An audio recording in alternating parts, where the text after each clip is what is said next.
Okay, so this was the question we looked at, and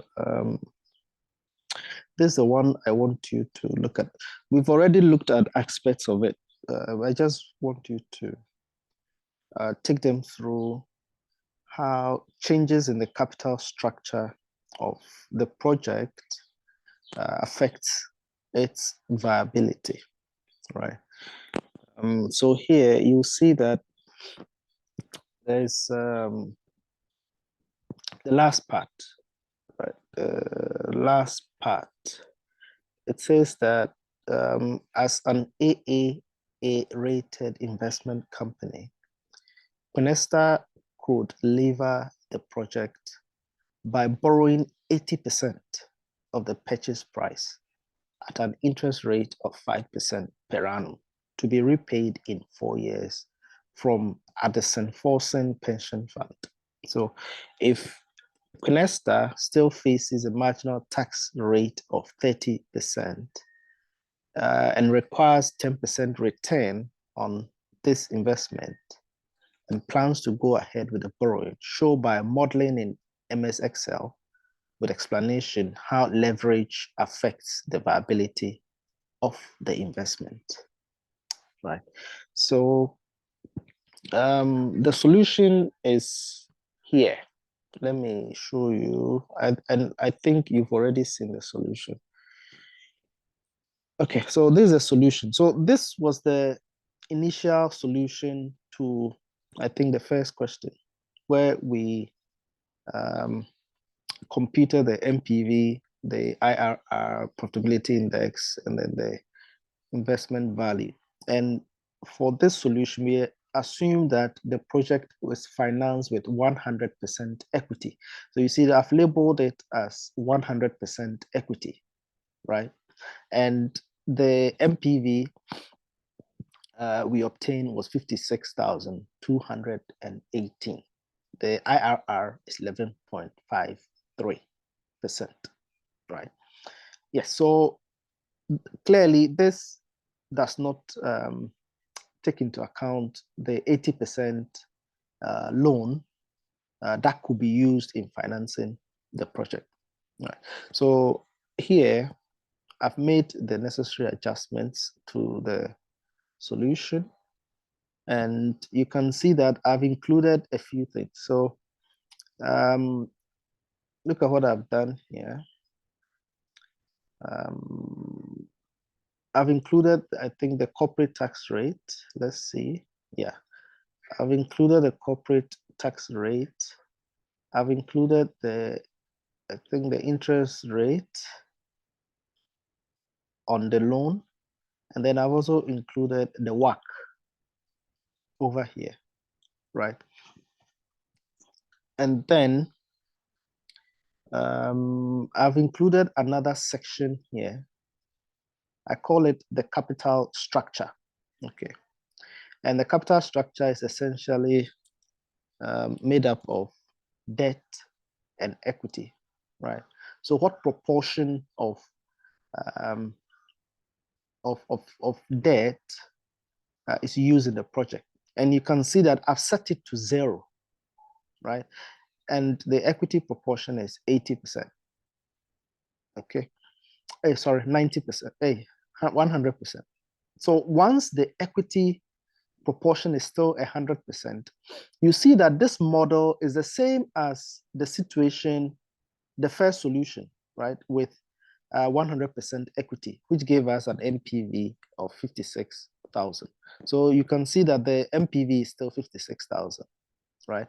But when I change the capital structure from 100% equity to say 50% debt, 50% equity, let's observe what happens to the NPV and then the IRR. Okay, so if I do this, look at the NPV and IRR, they change, right? So you can see that the NPV is now 223,680.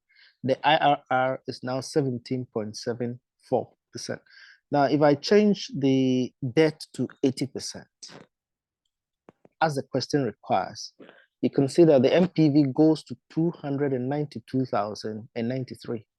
The IRR is now 30.90%. Okay, so essentially, this is the effect of the changes in capital structure, where leverage is used in financing the project. And this is what I want you to show them, really. But the most important thing is, how do you incorporate these changes in the solution, right? So this is how I went about it. So first, you want them to include the additional information from the last question. Okay, so the additional information we saw from here was information from this third question here. Okay, so you have the tax rate, you have the interest rate. So you want them to include this information in the input section. The input section. And then you go ahead and create another section you want to call the capital structure, right? I decided to put it in the middle, but if you don't want to alter the solution that much, you can just extend this and put it here, say capital structure, right? Capital structure, you can put it here.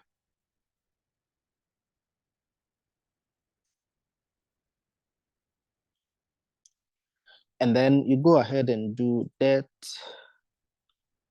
and then equity. So usually, this is what I ask them to do. We did this in class. I'm not sure they still have this, right? So what you can do is that I've uploaded this solution on the classroom, Google Classroom. I think it's under investment tutorial. Let me check. Yeah, tutorial 5, investment appraisal, right? So they can download this. And then when you get to make the necessary modification, you ask them to copy all the information on the 100% equity sheet. Okay, the 100% equity sheet. They should copy it onto another worksheet. Okay, with the formulas intact. And then you go ahead and make the modification. So this is the first set of modification you make is to ask them to put in the new inputs, that is the interest rate and the tax rate, right? And then they can go ahead and then include the capital structure here, or they can put it here. So you can say capital structure here. And then you have debt, and then you have equity. Okay. Now, this is something you should take note of.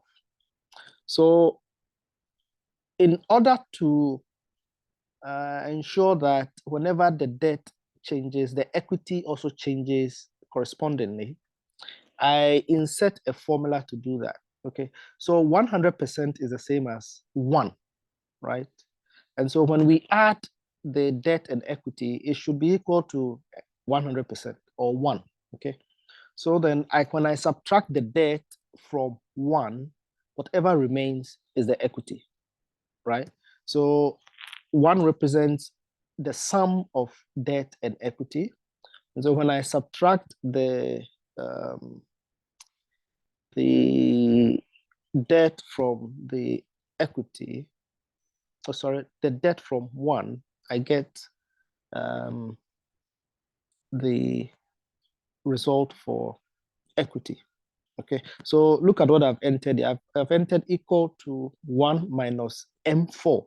M4 is a cell that contains the debt percentage. Okay, so anytime I change the debt percentage from 0, so let's say currently it's at 0, and if it's at 0, then it means that the equity is 1.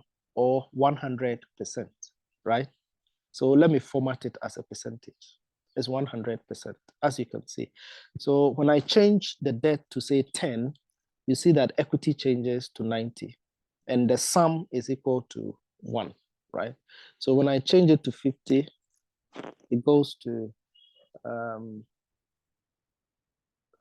equity goes to 50 as well. Yes, so this is the first modification you want them to do.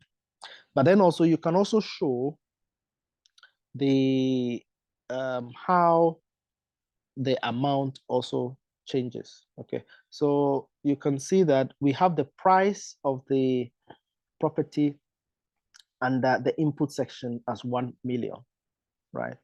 And so we can subtract the debt from that amount, and then that will give us the amount of equity that will be required. So, and how do we calculate the amount of debt?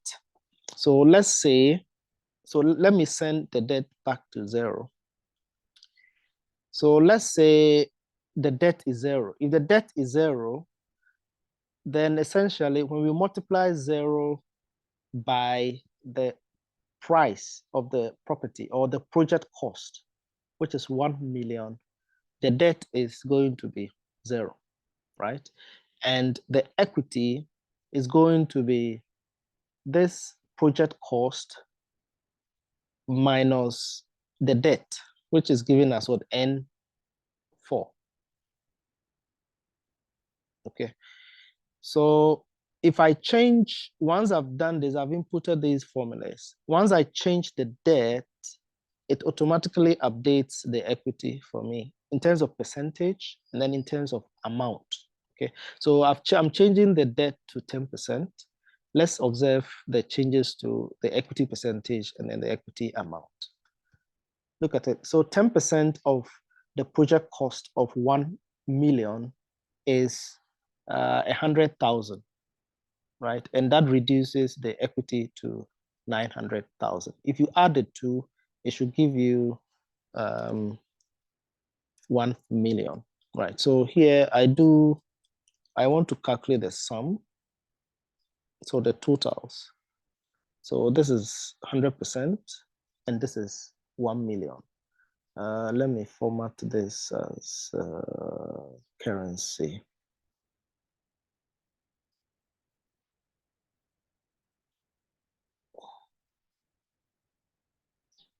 Yes.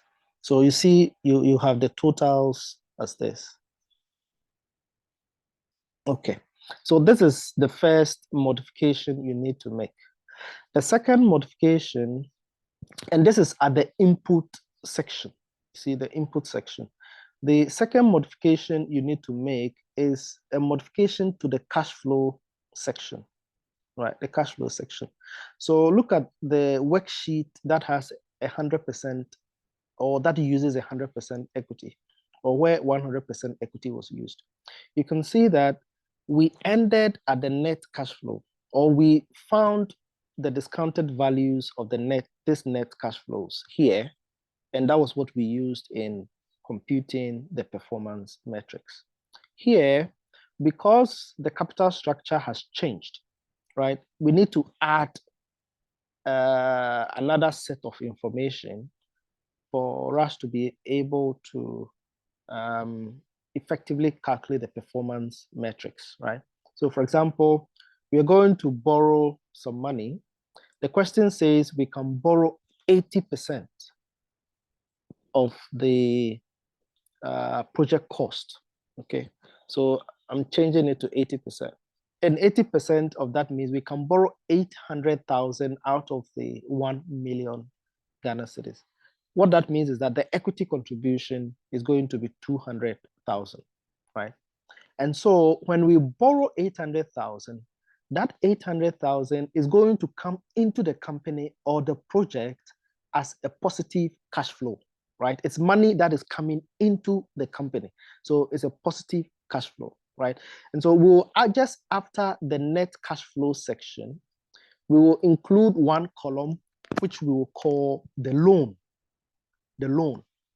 And in the immediate cell after the heading loan, which is in year 0, which is when the money is going to come in, we will enter 800,000.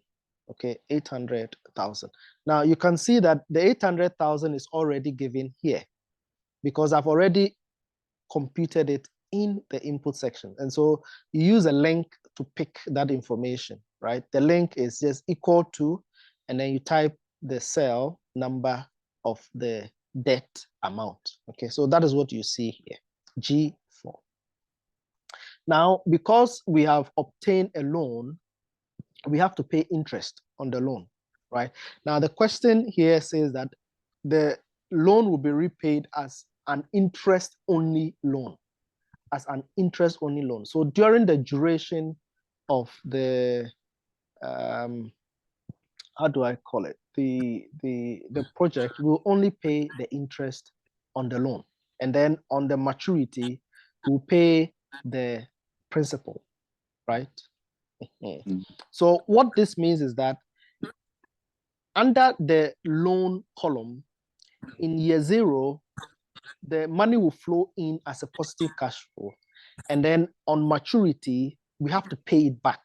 And so it will flow out of the company as a negative cash flow. So you can see that in year 4, I have entered, or I've copied the same 800,000, but this time I've made it a negative number, okay, by putting a minus sign before the cell label. So it is minus 800,000, meaning that we are paying it out.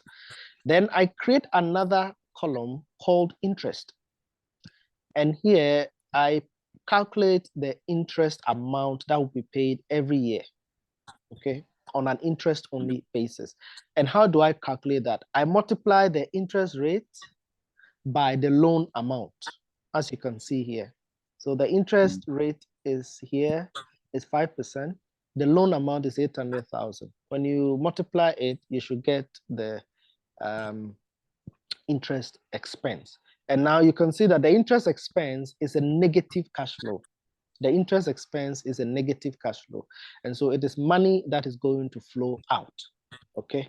And so what I have done is that I have put a minus sign just before the interest rate so that whatever result I obtain shows as a negative number, right? So for this, at an interest rate of 5% on a debt amount of 800,000 Ghana cedis, the interest expense on an interest only basis is 40,000, as you can see here.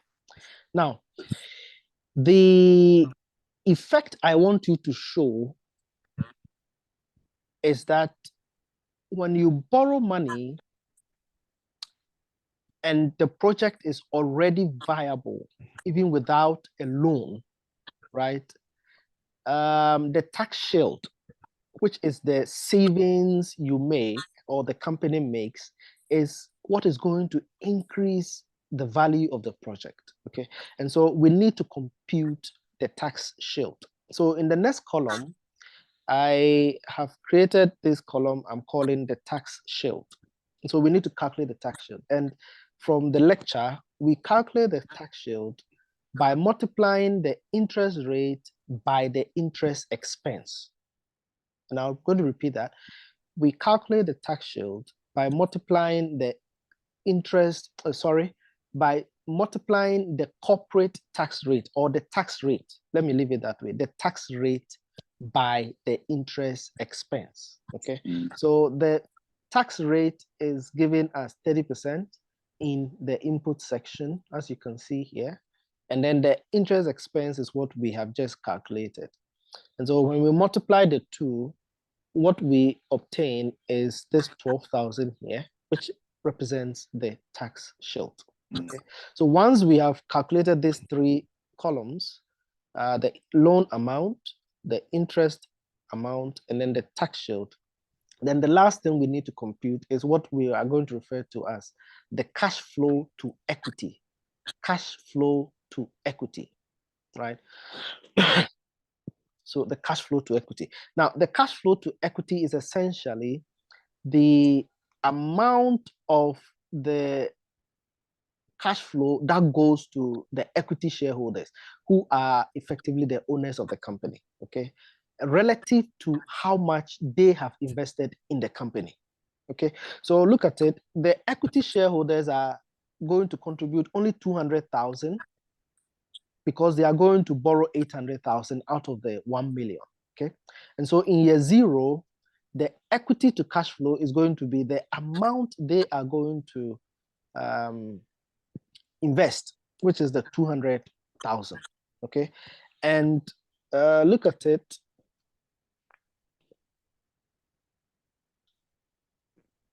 Oh, sorry, this should be this should be a positive number. Okay, so it's going to be the 200,000 because that is what they are going to invest in the company. Now, from year 1 to year 4, they will receive some additional cash flows. Oh, what's happening? Yes, they will receive some additional cash flows, and we'll calculate those additional cash flows as the net cash flow after they have repaid their loan and then the interest expense on the loan. Okay, and so we'll calculate that by adding the loan amount or by adding the interest amount, the tax shield, to the net cash flow. You know, when there was no loan, these equity shareholders were enjoying all of the net cash flow, right? Because they were the residual recipients of the net cash flow from the project. But once they have contracted a loan, they have to repay the loan before they enjoy whatever is left, or what you call the residue, right? And so we want to effectively subtract the interest expense from the net cash flow and then add the tax shield to the net cash flow, because the tax shield is a savings to the company, right? And so because the interest expense is already in a negative form and the tax shield is already positive, we just add all of them, that we add the interest expense and the tax shield to the net cash flow, and that should give us the cash flow to equity. So as you can see here, that is what I have done. So you do that for year 1, year 2, year 3, and then even year 4. But this is what I want you to do. So instead of just adding the interest and then the tax shield to the net cash flow, actually add all the 3 columns. Add the loan, the interest, and then the tax shield to the net cash flow. Okay, so I'm going to redo this.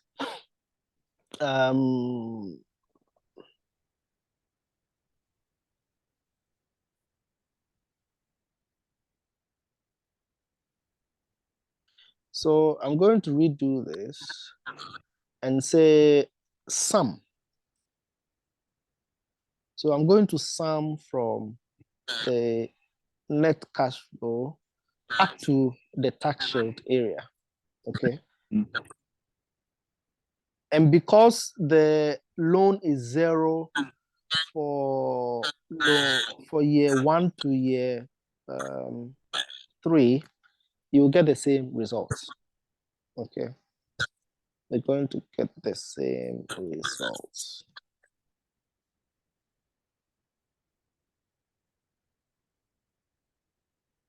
Okay. Yes. So this is what we have obtained so far. Yes. So once you have the cash flow to equity, you then find the present value of this cash flow to equity, and that is what gives you the discounted cash flows you see here. So based on this cash flow to equity and the discounted cash flows, we can calculate the MPV and then the IRR, right?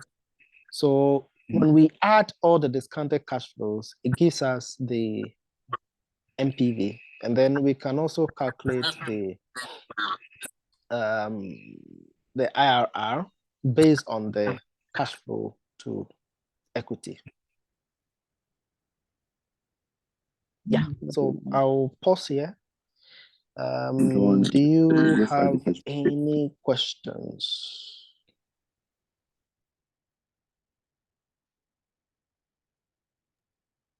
Um,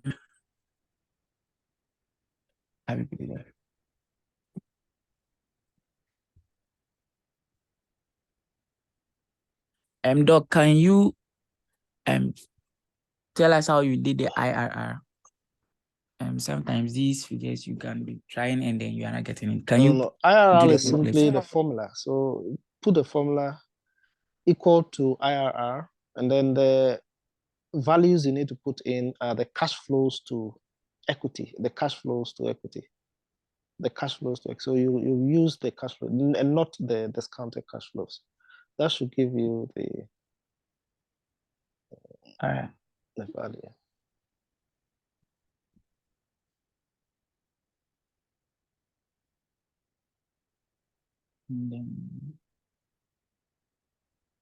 Okay. So you said the cash flow to equity. The first part, 200 was the figure that was going to. Can you explain that part again? How why we have 200,000 for? Yeah. So essentially, the whole point is that you are evaluating the viability of the project to the owners of the project. You see, how, from the viewpoint of the owners of the project, how viable is the project? Okay. So they are the equity shareholders, right? And so you want to analyze it based on how much they have invested or they are going to invest in the project.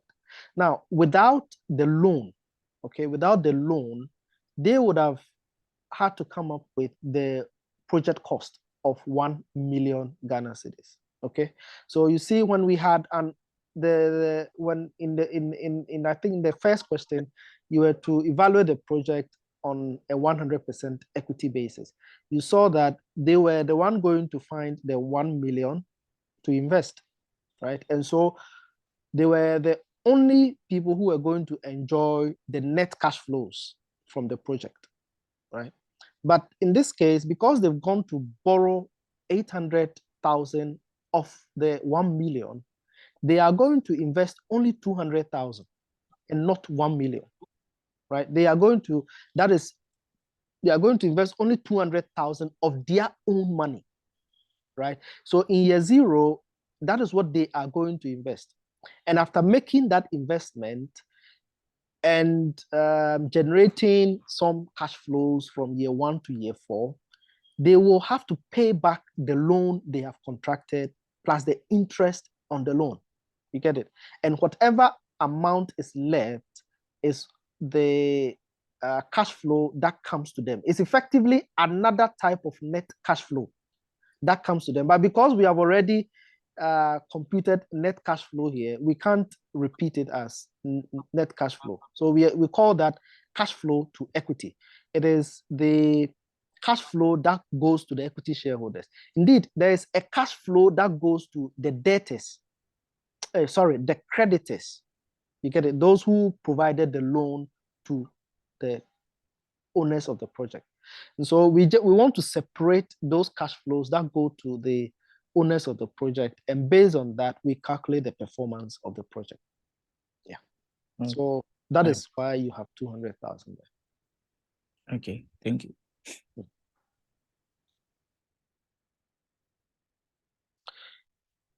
Yeah, so that is it. Essentially, this is what I want you to show them. And so you can see that when and you can do some sensitivity analysis. You can change the debt percentage. So at this level, it is at 80% and the equity is 20%. I can change it to 0. And when I do that, okay, so let's make this modification. Let's do this. So let's do this. Let's do this. Okay.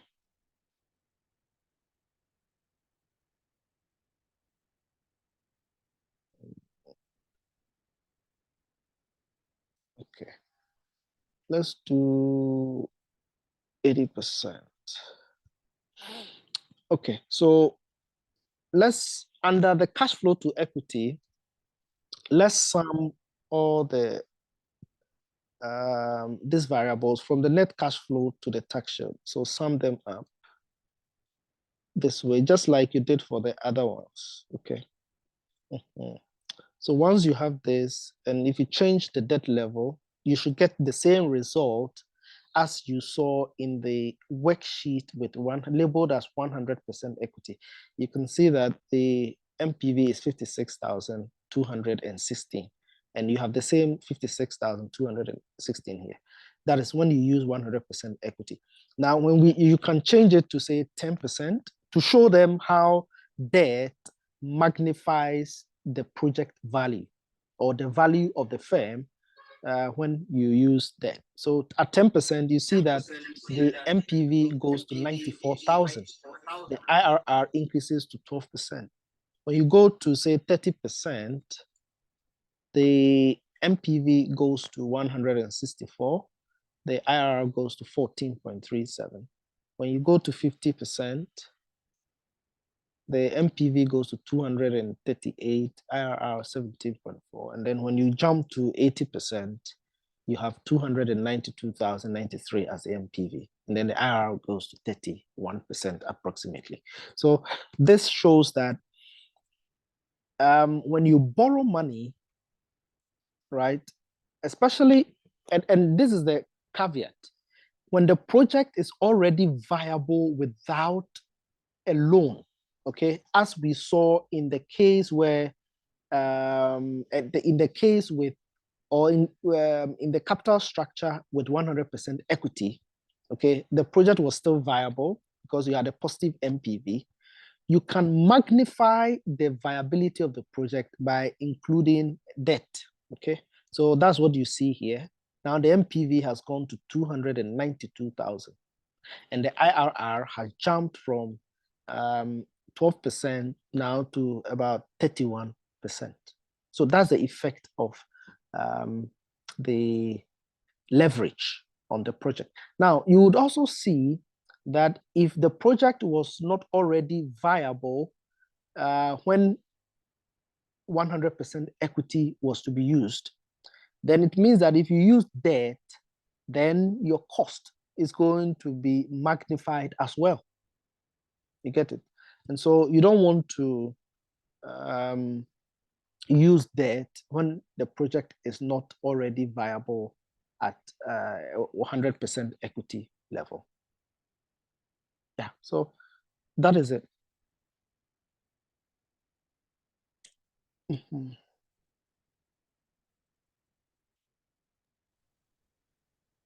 Yeah, any more questions?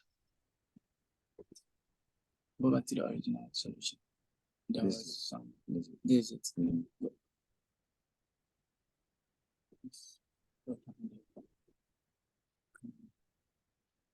There's something I wanted to ask you. How can you have 500? Yeah, yes. So you add this to this.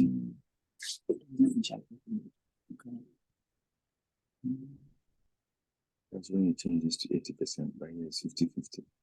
Yeah, change to 80%. There was something I wanted to ask you. What's the cash flow?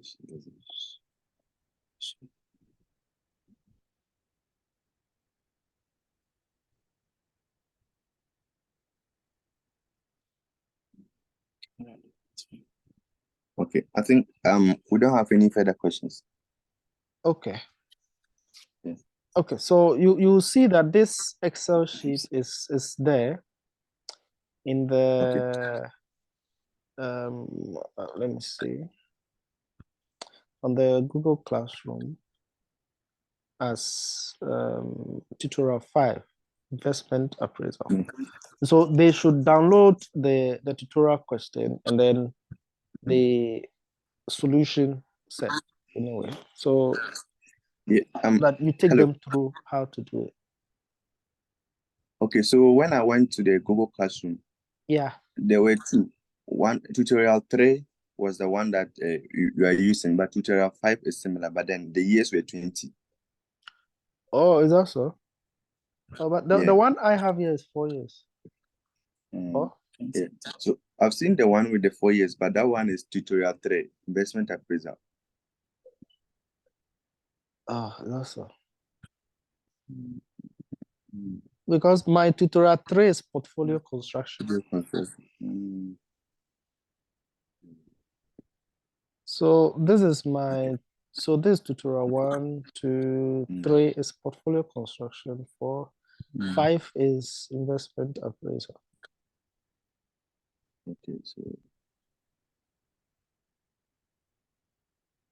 Okay, so we'll tell them. Okay. Tutorial 3 or 5.